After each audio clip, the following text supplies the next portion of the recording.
Hey, my name is David Lorette de Mola, otherwise known as the poet AndYes. I am 27. Today is May 21st, 2015, and I am in the San Francisco Public Library. And I am with. Hi, I'm Johnny Sittisin. I'm 27. Today is what David said. I forgot.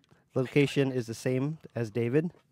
And my relationship to the partner, we came up with this before we came in, was brother. You're going to which is tell them friend slash brother. For the record, I hate that, and I made it up. All right, you piece of shit.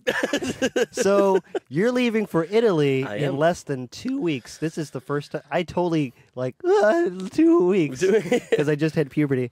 So you're leaving for Italy in 2 weeks. This is the first time you've been out of the country, correct? First time anyone in my immediate family has been to Europe. How the hell do you feel? Don't give me like the bullshit. Oh, I don't know what it's I'm excited Tell about me how life you in Europe. honestly feel right now. I am nervous as all hell. I am excited because I'm going to 100,000 Poets for Change. It's a world conference out in Salerno, Italy. And I have no idea how European audiences are going to respond to my work. You know they're regular people, right? I know they're regular people, but they have a completely different upbringing. Like America, we're so sexualized. I don't know if that applies out there. I don't know if they've dealt with it. I don't know. It exists everywhere. I know sex exists everywhere. That's not the point. I'm just excited for being somewhere where there is a building that is literally older than our country. That's And multiple. wow, you got real deep there. You know what? It's true. It's true, though. That's true. Yeah. I mean, do you think it's going to change you? I don't know if it's going to change me. It's going to give me life experience I can build from, but I don't believe that going somewhere automatically Whoa, slow down. changes It's not you. an interview, man. What? Well, it It's is, an but it's interview. not It's a job literally- interview. Like, slow down. Yeah, no. We're good. I'm just like, sorry, I'm talking about it like I'm super excited. I don't think going somewhere automatically means you're going to change. I think it's the way you process it and the way your brain works that really makes the difference. Well, I And guess I that- could see the way that I come back, the mindset I'm in, if I can hold on to it, is going to change me. But Yeah, I was going to say it depends on who you are right now. I mean, because you identify as what? Asexual? yeah, asexual, Someone major who's depression. Major depression. Yeah, and So- I'm interested to see if my major depression really sparks up over there and how I respond to it in a whole different environment when I don't really have a family to fall back on.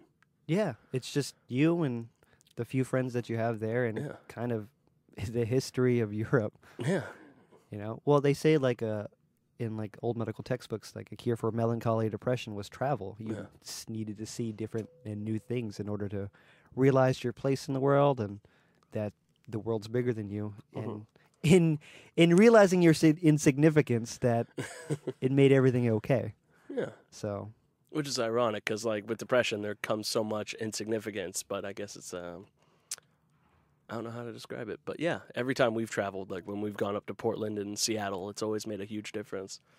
Yeah, I mean, to be honest with you, the reason I asked you guys to go because I was depressed. Like I didn't know what the hell I was doing with my life.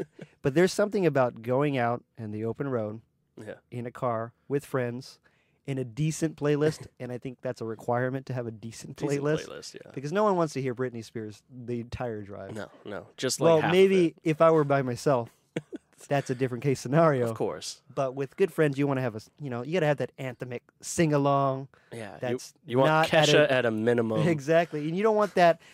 It's a different feeling when you sing that at a karaoke bar as opposed to somewhere you've never been, completely foreign. Yeah. There's a little bit, if anything like magic or religion does exist, I would say it's human curiosity. That's deep. I'm not trying to be deep. That's because I'm trying to pick you up right now. Hey. It's just it's a long con, David. Oh, okay. Our whole friendship for like 6 years. 6 years has been a long con. con. A very slow courtship process. Is it working? We'll find Don't out. answer that. So, David, speaking Yeah. of curiosity, you fell in love recently for the first time ever. I did. I didn't know we were going to talk about that. Yeah. Yeah. For the first time ever, and it's and been you had heartbreak and for the first time ever. Funny how those line up. Yeah, it's the first actual relationship I ever had with someone who, well, first ever relationship, period. And I opened up to them really fast, and it wasn't a bad ending. It was just kind of they looked at me. They, in the middle of it, for the record, came out as being non-gendered. which threw me off a little bit in terms of knowing what pronoun to use. Light way of saying it. Just a did. little bit. It did. I mean, it wasn't like they came out to me, and my reaction was honestly just okay, and they were shocked by it. But it was the she to they switch over that really threw me. And you identify as heterosexual, heteronormative. Yeah. And cisgender. And I opened up to him, and it was weird because I've never opened up to someone romantically like that before.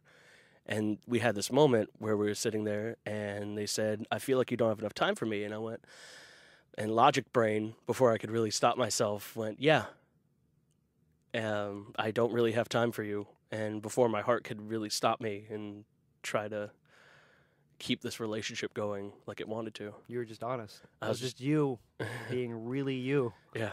For better or for worse, I guess. Yeah, and I mean, since I'm being honest, I'm still in love with him, and it's been fucking with me for a couple weeks. Time out. That's never going to stop. You know that, right? No, I know. It's just going to transform Yeah. in some way, and you just can't romance. You can't become some type of myth. Yeah, it has to be human. Yeah. Otherwise it overtakes you. That narrative overtakes you, and you imagine things that they weren't. Yeah, So of course. I mean, I figure that. I do that with other things in life, so I can I'm ready for it to a certain extent. Yeah, like for the record, I am better than David at Mario Kart. No, that's not true. That is blatantly not true. I've beaten him every single time. You did? Legitimately won $5. I was sleep deprived. Okay. I just want to mention, it's probably not important. Like 50 years from now, someone's gonna listen to this. They're talking about Mario Kart. Oh my god, our national pastime. So I was sleep deprived, but that was a good bet. That was lots of fun. Yeah. And I'm sorry you won $5. Yeah, and that's about that. I think it's weird because we're both artists, or at least we claim to be creative. Yeah.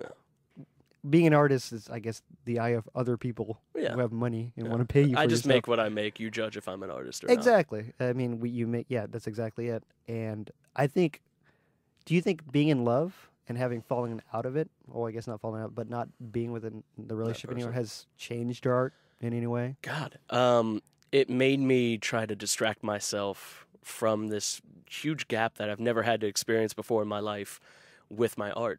And it made me actually try to, I had to improve because I was getting bored with my art at the same time that I have this broken heart, but I need to distract myself, and so my art became my distraction by improving. Yeah, and you know what the kicker is? It's like, because you're a poet, Yeah. and I consider myself a writer, I guess. Yeah. It's that when you find that thing, that muse, that image, that art, that theme, and you spend your whole life trying to find it and write about it, and then you experience it, and you go, son of a bitch. Yeah. I have no words for this. And you just feel it. And it's that age-old battle.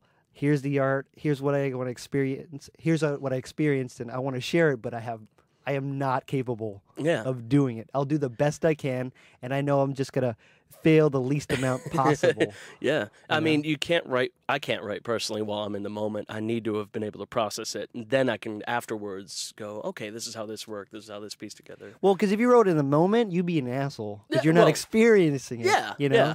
Exactly. You can't be objective in the moment. Yeah. I guess the whole thing. Because, I mean, I was engaged previously, and that messed me up real good. Yeah, no, I watched you kind of go through it. Yeah. And it's funny because you'd go through these moments of like, oh, I'm over it. I'm done. And then like a week later. Oh, that was all bullshit. Yeah, oh, no. And I could read it on bullshit. your face because a week later you'd be like, But I think the fact that I was that that vulnerable for the first time ever in my life. And I had never had anything serious until I think I was 24. Yeah. When you open yourself up to that and you survive it, you realize it's not so bad. Yeah. Especially when you don't divert yourself into dating someone else, because you got to let yourself actually feel that pain. We've seen way too many people. We could think of a few examples right off the top of our head. Exactly. Of people who just jump from relationship to relationship and refuse to feel that heartache. Yeah, and just aside from romantic love, just talking about love of anything, whether it's love of your art, love of community, love of your family, if you dive into it, you can experience things that it's just unfathomable. It's like indefgatable. Yeah, if you've never felt it, it's hard to define it for you. Exactly. So I think when you go to this new place, to Italy, you're going to at least find some semblance of that. It may just be a piece of that puzzle that you'll try to find your whole life trying to figure out what the picture is. Yeah, no. And speaking of new places, you just recently got accepted into the Air Force. Is that correct? Yes, that is true. Hi, Uncle Sam. When I first met you, I never put you on being a military person. I never put me on being in the military. So why'd you pick it? Here's what happened. I was idealistic and stupid, and I thought I wanted to teach, and I did, and that was fun. I taught at, high school level, elementary school, basically K-12 at university. Yeah. However, I realized that I was spending so much of my time prepping lessons for students about experiences and moments in history, and I've never really done them myself. I can't say I've never really done them. I'm really just protecting myself. I had never done them. Yeah. I'd done more than the average bear. That's a human. But never anything myself. And I got out. I had crippling debt. I was depressed. Yeah. And the only time that I felt great that was when I traveled and did new things and experienced new things. And I think the military, for me at this point in my life, growing up from a disenfranchised working class neighborhood, it's a good option for me because I'm going in as an officer. So I'm bossing people around basically. Yeah. And it's non-combat, it's intelligence, so I'm just being smart. I'm being a smart ass. See, and I've seen you you wandered for a bit, especially when we were in the young part of our friendship. And young part of, like we're hella old. I know, like we're hella old, but in the earlier part, I watched you kind of wander a bit from this to that, and it felt really unfocused. That's why I was excited when you said you were going to the Air Force, because I think it's going to give you that little bit of stability and that little bit of structure that you've been needing. Yeah, at least at this stage in my life, because I know what I want to do, but it's hard when you don't have the resources to do it. You grow up poor, you grow up disenfranchised, you grow up without a lot of friends, really, because you just had to be tough and you never got to open up. And now I'm at this point, and you're at this point, where we have these things, and we're like, well, why am I not getting what I want to get? Yeah. And who's going to stop me? Mm-hmm. In a good way, not the Ayn Rand, like being an asshole way. Yeah. Like, who's going to stop me? Whatever, poor people. Yeah. You pay your taxes. Yeah. And or anything like that. So it's why aren't you getting what you want? Yeah. We're at the precipice of becoming the men and the adults and the contributing members of society that we want to be. Yeah. And it's really cool watching people our age slowly figuring that out, because we've gone from this whole disenfranchised section, and there's still a lot of disenfranchised people our age, but it's been really interesting watching them start to stop complaining and start actually getting active and start doing things to make their communities better. On the real, though, my main motivator, and I'm being honest with you and I and our facilitator here, on my main motivator to be awesome, because we already are, but actually reach a full potential. I just want to eat everything I could possibly. I'm dead serious. There's so many different foods to try in the world. Oh my God. What's the one thing you would eat right now if you could? Right now, beef stroganoff. Beef stroganoff. If I could eat anything right at this moment. Why that of all the things you could eat? Because we had that one shitty movie party where we watched Eight Lake Red Freaks, and we made Paula Deen style beef stroganoff, and I was so happy because it was so good, and then you told me it was Paula Deen recipe, and I was so ashamed of myself that I liked it, because all it was fat and milk. Yeah, that's all it was. I mean, how many things do we make in the world that you could really break down to just being like fats? It's just that simple. It was associated with Paula Deen. Yeah, I'm a hater. That's more. I was being a hater. There you go. I'm gonna be honest. If you could eat anything right now, what would you eat? If I could eat anything, I would love to just have tostones, fried plantains. Just, it's it. Maduros or? Maduros, also tostones, though, because I'm half Cuban. My dad's from Cuba. Came over. He was there for La Revolucion. Are you going to go to Cuba? Eventually. I mean, they're opening up the ferries and all that. That's not on my docket, because I have a poem all about that, where it's just, I feel like if I go there, I wouldn't belong just as much as I feel like I don't belong in most cultures in America. Well, yeah, that's right. You're multicultural. Yeah. And so am I. And it's weird being multicultural in a multicultural society. Yeah. But yet, other groups are championed more than others. Yeah. I mean, for me, I don't feel like I belong to either side. And so I've always had this weird middle ground of wanting to be accepted somewhere, but I can't really be accepted anywhere. And especially with my asexuality and my major depression, a lot of people don't understand that. So it's just, I feel like for the longest time I haven't had a home and I've just been wandering. And I feel like if I go to Cuba, it'd be the exact same situation. This conversation is so disgusting because I feel the same way.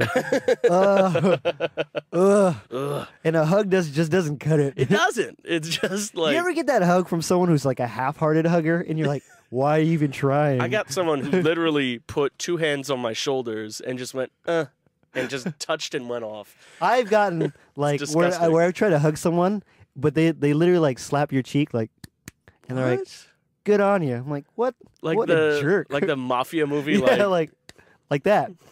Just, what a jerk! There you go. That's in lieu of a hug and embrace. I'm gonna slap you twice and say you're welcome. I kind of like that. I want to do that more. No, it's not cool, man. So, best hug you've ever had? Best hug I've ever had is from a woman named Heather Anderson who hosts a show called Midtown Out Loud. Whoa. I know exactly this person. Describe context. Oh, God. Okay, so this is... Wait. Jazz music. Picture, if you will. No. So she hosts a show, Midtown Out Loud, and she hugs tons of people, so she's had plenty of practice. I've never... She gets around the hug scene, She gets around the hug scene. And... I've never felt someone who was more inviting because she's an open person to begin with, and she's very maternal to begin with. And it's just, when the arms come around, it's hard to describe. It feels like she has 6 arms, and they're all just cradling you. This does not sound welcoming to like an outsider at all. 6 loving, tender arms. So she's like Shiva? Yes. She has the love of Shiva. You know, Shiva's like the goddess of war, I believe. Be quiet. I'm not too keen on my Hindu gods. I'm not either, clearly. No, is it Krishna? Krishna's a destroyer. Krishna, yeah. But yeah, and it's just, she's one of the warmest people I've ever met, just like in terms body of their temperature personality. wise? Oh, okay. And so when she hugs you, just expresses all of that love that's deep inside. Yeah, that's cute. It is. She I is want a to very throw cute up person. cute. Yeah, that's disgustingly cute. How about you? Best hug? Best hug I've ever received. It was 1972. The Niners had just become the Aiders. I don't know where that came from. Wow. Let's see. Best hug I've ever received. Let's see. Best hug I've ever received recently was about 2 years ago, I guess. Wow. This was when Ari and I were still together. We were still engaged. And we had made future plans where we were going to move up to Portland together. And we just said, yep, we're going to do this. And we hugged on it. And it was the warmest, sweetest embrace ever. If I could turn butter into a feeling, melting butter. And that's what it felt like. There's a little bit of electricity, a little bit of saltiness, a little bit of creaminess from the cow's milk. No, I'm kidding. Why are you just pouring cow's milk? Because I'm describing butter. Okay. But if it was, let me see, it was warmth and meaning, the embodiment of meaning in that hug. It's disgusting, I know. I have a question I've wanted to ask for the longest time. Ask away. Which is, do you always define shit like that? Yeah. Is that always how your head works? Yes. I'm not trying to impress anybody. Yeah. Because I'm already impressive. So. Yeah. Well, it's like, I'm always interested in how people's minds work because we've done improv. We did it for a few different spots. And I met these twins who, they do more than just go into the scene. They have a whole history behind every single character, and there's a whole world that they develop inside their heads. And I'm interested because I've never seen anyone do that before. And it comes to them like just from the moment they start the scene. I don't know. Yeah, well, I think about it this way because you know that I originally studied physics, and I wanted to be a theoretical physicist because I wanted to understand the origins of things. Yeah. And ultimately, why? Why do we exist? Why any of this? Yeah. And when I think about meaning, I understand that I am part of a continuum of existence, not just conscious existence, but the continuum of the universe itself. Yeah. If we're all part of the Earth and the Big Bang or whatever scientific explanation that our listeners are listening to in 20XX, that's a Mega Man reference. The grand hallucination of the universe. Yeah, exactly. We're hydrogen, carbon, hydrogen, nitrogen, carbon, honk. Yeah.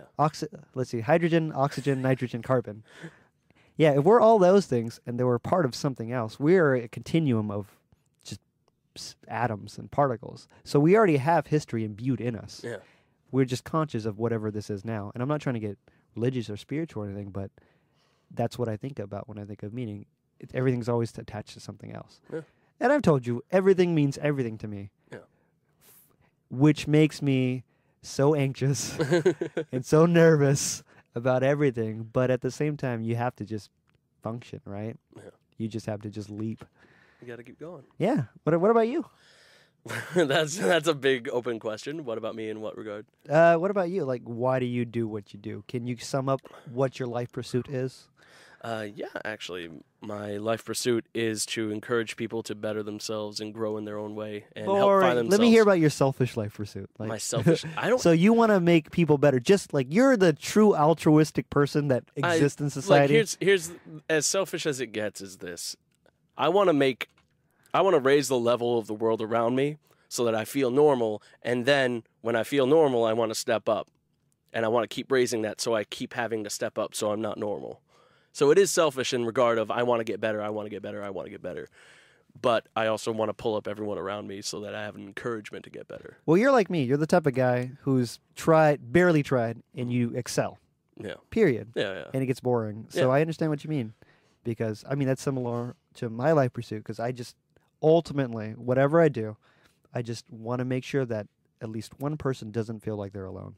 Yeah. Because I think I was always hyper aware of death and stuff. Yeah.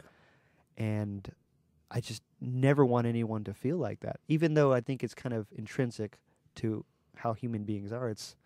When you close your eyes at night, how do you know that you're going to wake up? Or how do you know someone's going to feel the same way about you the next day? Yeah. I don't even, I love donuts, but there's some days I'm like, I don't want to eat that donut. Yeah. And I'm like, why would I ever think that? I know it sounds really asinine in kindergarten. No, but people do that. It's true, right? People do that. You can take the base comparisons and apply it to a lot of different subjects. I feel like a monster sometimes. I'm like, I want to eat that donut. I usually would, but today is not a donut day. You shouldn't feel like a monster for not eating a donut. I do, though. I sincerely do. That's like the worst of my problems, I guess. Hashtag America. So what was your lowest moment? Oh, okay. Oh, wow. Let's jump into that one. Lowest moment, I've actually got two of them that are kind of tied, and they're at very different points in my life. Lowest moment, I was 11. It was the first time I have major depression, like we were talking about, and it's the first time I attempted suicide.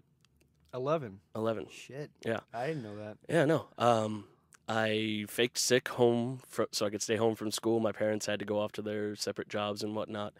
And so I was home alone, and I'd planned it out for the whole month. And I was committed to the idea of this existence means nothing. And so I just gave up. So like a meaninglessness, existential meaningless, or you thought you were doing everyone a favor by not existing? Well, it's both. Okay. So I know it was meaningless, and I felt like I was absolutely taking away from everybody in my life, and I was just a burden. And so for me, it was in the time, in that mindset, I was doing them a favor by ending this. I understand that mindset. I've never attempted, Yeah. but I do understand that mindset. Yeah. And the other point is another attempt last year when I lost my job. I lost the person I was dating at the time. And I don't know why I'd gotten so committed to him, but I did. And it was a situationship, not a relationship. You know how those go. Yeah. Yeah. Proximity romance. Yeah, exactly. And I lost my apartment, and I just flat out collapsed as a human being. And I remember I was standing on the stairs, and I was trying to say, I'm agnostic, and I haven't been Catholic since I was confirmed. My parents made me. But I was sitting there, and for some reason it hit me, like, I have to say the Our Father. I have to, like, pray to something out there and find some kind of anything to latch me back onto existence. And I couldn't remember the words. Yeah. And I'm sitting there on the stairs, and I'm just like, Our Father who, and and I went down into the kitchen and just grabbed the knife, and I was committed to ending it. And then I got a phone call, and it kind of shocked me. And it was a phone call from? Oh God, I can't even remember the person. Doesn't even matter, does it? Yeah, it's just I got a phone call from someone who just wanted to check in and see if I was okay. Tethering your existence. Yeah, because it's hard when you get locked in that. I got locked like a machine in a mode. Yeah, man, dude. And who's to say that's not some type of divinity. Maybe not in the traditional religious sense. Yeah, no, but divinity in the sense that we're all connected. I'll as say human beings. I legitimately have had more attempts than I can count, that I can remember even outright. And every time something has happened that's interrupted it like that. And so I'm willing to say, after so many experiences with it, it's probably something bigger. I don't know. If it is, I mean, it is. Yeah. I don't know. Yeah. I can't give you a meaning, but I think I'm glad you're here. Yeah. Well, me too. Yeah, and that falling down point was kind of, I realized I can't keep living the way I was and, tethering myself to people that strong for no reason. Yeah. So, live for yourself. Yeah, it forced me to change. And a year later, I'm going on tour in Europe and with my poetry, something I never thought I'd do. What a year can do, right? No, seriously, this is like a year ago, right? This is literally a year ago, just about to the day. Like, yeah. Yeah, no, that's about right. Yeah. Jeez. And, yeah. Damn. How about you, lowest moment? Lowest moment. Sadly to say, Ari was close, but it wasn't my lowest moment. My lowest moment in my life was, I was in a car accident in 2008. Yeah. And that's the first time I was falling in love. And the woman that I was falling in love with died in my arms. That's just what happened. Yeah. They said she was dead on impact, but, Yeah. I'm not trying to romanticize anything, but I gave her mother and father the phone call, to tell I them. didn't know that part. I told them. I called them, and I was the one that gave them the news because they didn't want to release any information. But I figured if I was a parent, I'd want to know, good or bad, as soon as possible. Yeah. And that was the lowest moment in my life. Yeah. Because I had promised that I would get her home safe. Yeah. And that haunted me forever. I didn't date. I didn't talk to people. I didn't do anything. I just buried myself in work, got my degree, got my master's because I was just running away from my problems. Yeah. I'm very efficient at running away from my problems because I do amazing things. Like I was an editor. Yeah. Like I did all great stuff. But at the end of the day, I was just running from demons. Yeah. Well, I mean, it's the same thing with my poetry. It's when you have a well that big to fill, you got to fill it with something big. You can't do a bunch of meaningless shit. Yeah, well, I think what I realized that my demons are just a part of me. Yeah. And you learn to live with them. You coexist. You don't try to defeat them necessarily. Cheers, yeah. So that was my lowest moment, just to explain it, because I wanted, like I told you, not to have anyone feel alone. And those, the faiths, that's their names, the faiths, they felt really alone and isolated, and they were believers in God. And I am the person that gave them the message to question their faith. Yeah. That's a heavy thing. Yeah. That's never easy. To say, your daughter's passed away and now question everything about your existence. Yeah. But on the ups, what brought you out of it? Or what was the initial lifting point? The initial lifting point was when I was 11. Well, it's a weird one. I'll tell this. I haven't told a lot of people this. Because I've been normal this entire interview. No, I know. It's just this is something that I'm really sketch on. So it was the moment. It was the moment I was. I had the knife to my throat, and I'm gonna pull it. And I'd committed. Side note, that if I ever did it, it was gonna be with a knife to the throat. Period. And I was gonna pull it, and I hear this voice. And mind you, I don't hear voices. I didn't hear voices before. I haven't heard them since. But it just says, "What are you doing?" And it sounded pissed off. Whoa. And when I was an 11-year-old kid, I was sitting there. I was like, okay, if God exists, clearly he's pissed off at what I'm doing. I should stop. And so I put it back in the drawer and just kind of left it at that. And it took about 2 years before my actual turnaround, quote unquote, started. It's when we moved to New Hampshire, or from New Hampshire to Folsom, California. Oh. I decided on the plane ride over, I was like, okay, this is a whole new start. I'm going to try and do it, do it right. And then when I was 26, the turnaround was when I went to my first open mic after having not been to an open mic in about 6 months. And I saw Jenny Davison, Show Enough, and they just showed so much love. And they immediately, the moment I showed up, they were excited. And we restarted their group called Ethnic Theater Workshop. Yeah. And we started doing slams for the National Poetry Slam. And yeah. Dude. It's just all that faith and love and Ike Torres and... Yeah. It's weird how time works because it becomes contracted into a very fine, definitive point, but time doesn't work that way. Yeah. You talk about several years worth of time Yeah. in just a span of 30 seconds. Yeah. It's surreal. Yeah. That's experience, man. What brought you out of it? Um, And how long did it take? like any good story, a girl. No, as you know, Ari brought me out of it. We're not together anymore, and we mutually agreed not to be together, but I don't think the success of a relationship is determined by how long you stay with each other. It's determined by how much better you make each other. Yeah. And she made me a better person, period. We don't talk anymore because it hurts, but she made me a better person. And then after her, the real tipping point, because she put me up on that peak where you're at the precipice, like, am I going to tilt? You know, the cartoons are like, they're tilting this way, Yeah, and then you're tilting back, and you're like, which way they're going to go? Oh, no.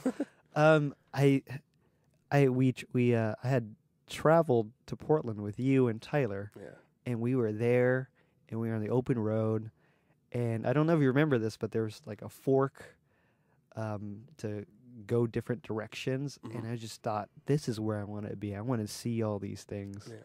I want to be with people that. It's weird because I'm a misanthrope. I hate people, but You say that, and I don't do. believe it. It's like the Punisher or Constantine. They hate people, but they love the idea of humanity, so they protect it. That's how I feel, which is totally maniacal. Yeah. Also, you have the perfect name for it. Say your name again. Johnny Sittisin. That's my real name, folks. Johnny is his legal Sittisin. name. Yeah, that is my legal name. Superhero soon to be. Yeah. So I just wanted to experience all those things, and then when we got to Portland, and then we ate all that delicious food. Oh my god! And I just wanted to share that. That's a thing. I might become a chef after the monastery gig. So, so I am joining the Air Force. Right. And after my stint, I'm going to join a monastery for a while, just to detox. And everybody I tell that to, they're always like, "Really? Is your life a Wes Anderson movie?" I'm like, "No, this is." I feel like this is the right thing to do. And in my parents' culture, because my father's Thai, and my mother is half Thai. We're other things too. Where I'm a mutt, but it is a rite of passage to become a monk, because what you do is you get yourself centered in the physical living world by becoming a monk, and you understand that the real things in life that are simple. Yeah. They're as simple as and as complex as breathing. And after that, you go about and do your thing for the world. Yeah. That's what you do. So it's also a rite of passage is to honor my mother and father. Yeah. So that's part of why. Because I look good with a shaved head. I just had to throw that in there. Ladies. So, and do you have plans after Italy? Yeah, actually. So based out of Sacramento, and what I want to do is I want to come back, and my goal is to start a workshop series and get grant funding for it through foundations and possibly through the California Endowment of the Arts, for putting on workshops to inspire youth and to inspire adults to pick up writing or pick up any kind of artistic pursuit. So that's you trying to change the world again. That's me trying to change the world around me. Hopefully enough places will do that so that we can change the world as a whole, because change starts with yourself and then you spread it around you, and you can't really do much else than that. I am so cynical. I want to barf when I hear that, but it's true. I do. I want to barf. It's a miracle that we're friends. It really is. It really is. I totally want, because I used to be idealistic like that too. Yeah. And then every time you say that, it always comes off as condescending. It is condescending. You're absolutely right. But But you know that we're friends, so you can take it. Get it. I It's true though. Like, how selfish do you have to be say, I want to change things? I'm the same way. I'm being a hypocrite. Yes, absolutely. Because I don't want to make people. I want people not to feel alone. Maybe it's just self-hatred. Yeah, there you go. You're a self-hating altruist. Like any good, intelligent person, you hate yourself. Just a perfect amount, right? Just any decent human being. Exactly. You look at comedy; it's full of those people. It is. You got to laugh at yourself because it's tragic. Yeah. I mean, you think about the progress of humanity. It's a lot of stumbles, but we make it. God, that was a deep. I wish we were right at the end of the recording so you could just. But we make it. Dun, dun, I wasn't trying to be deep. You know that, right? Yeah. Yeah. So we're gonna do another recording in like 2, 3, 2-3 months. 4 years. No, years. I think we should just do it years. Yeah. How long's it been since the last time you did a recording? Because you went with Ari, if I remember right. That was like 2012. 2012? Yep. Yeah. Who was Johnny then, who is Johnny now? Is it the same person? No. How's he different? He fell in love. He embraced it. And he was honest with another person for the first time in his life. And he's a fucking chump for not doing it sooner. So, he is someone that realizes that he has a lot to contribute. And even more importantly, humble enough to realize that there's a lot that the world can contribute to him. Yeah. And that's real. What are your plans after the Air Force? Well, like I told you, the monastery. Yeah, but I mean after the Air Force, after the monastery. What's your goal? What's your big goal? My goal is to be self-sufficient, just to do whatever I want to do. Yeah. I will have a wealth of money stored away, hopefully, if I'm not dumb. Yeah. And maybe be a world photographer, world traveler and photographer. Blog about it. Or just try the acting dream, the entertainment industry. Not even acting, just maybe writing. So, because you've done sketch before. We both have been in we've a sketch done group. all that. And, I mean, I got the charm. You do. If you can't obviously see him, but he's a very handsome man. Well, I mean, just to be honest, like, the room is dimly lit. So I seem more attractive in the. Is that how it works? The dimmer the lights are, the more attractive you are. All my dates are in dimly lit. No, that's terrible. As dark as possible. As dark as possible. If I could put they a don't even know blindfold they're on there. Like, I thought this was a movie. No, but what was your last date? My last date, I got stood up, so I didn't have a date. Last date I went on, holy cow. Last official date I went on, where it was actually like prescribed a date, was prescribed a date. Yeah, like I actually asked someone like, "Hey, you want to go on a date?" Like that. And they said yes. You want to like a dork. go on a date? And I asked them via writing a letter. Hold on, I wrote a letter, and I told them where to pick up the letter. I had it delivered by an older gentleman named Ken in a kilt. Stab. That's me being stabbed by hell. This is adorable. Disgusting. You better be stab. used to it. So, hand delivered, gave it to her. Stab. They identified as her at the time, and it had a whole plan, outlined the whole date of listening to jazz and writing poetry. We were both poets. This is disgusting. And I had 3 check boxes, yes, no, and yes, but I need a different time. What? And they chose the yes, but I need a different time. I am so glad you didn't tell me about this until now, because I am honestly reacting. I'm shaking with disgust. That's so gross. And that's what started the first time I fell in love with someone. I guess that makes it all right. Yeah. I mean, I hate doing boring dates. That's anything but, my friend. Yeah. And one of my favorite dates, I love talking about it, wasn't with them, but I just walked up to a girl and I said, "Hey, do you want to cook bacon and drink wine?" And they said yes, because they're sane and they're human. And every woman I've talked to since then about that, they're like, "I wish someone would ask me to do that." I'm like, damn straight. That just shows you the standards of people. Right? So low. Hey, you want to I literally just walked up to someone and went, "Do you want to like cook bacon and drink wine?" I would ask for the quality of meat, the cut of bacon, thick cut, maple, what type of wine, because I'm not a cheap date. You're not going to get barefoot. Straight. Yeah. I bought the good stuff, though. I made sure to buy the good stuff. Yeah, bull. No, What'd you buy? Tell me what you bought. I don't even remember. Yeah, that's right, because it wasn't good. Fancy package. Because it wasn't good. Oh, it's bacon. It's going to be good. No. Unless it's turkey bacon. That's garbage. See, that's how you know the standard is low. Because, it was not all bacon's equal. It's not all cut equal. Well, literally. Of course it's not all cut equal. Of course it's not all equal, but it is still bacon. I would never date Therefore, you. Well, good. Thank God. I would never date you. So we should probably end this at some point. So soon. All right, let's end it with this proclamation. Okay, let's do Two things. One, we agreed that we would never date each Nope. other. Yeah. I, Johnny Sittisin, would never date David Lorette de Mola. I, David Lorette de Mola, am so hurt. No, I would never date Johnny Sittisin or any person similar. So let's leave off with this. What do you want to tell your future self? Because we're probably we're getting old. We might forget things. Yeah. What's a message you want to give to your future self? The one thing is you better not have given up on yourself, and you better be doing poetry, or else I'm going to be pissed. And you better be getting paid for it. I would tell myself to stay curious. Yeah, stay curious.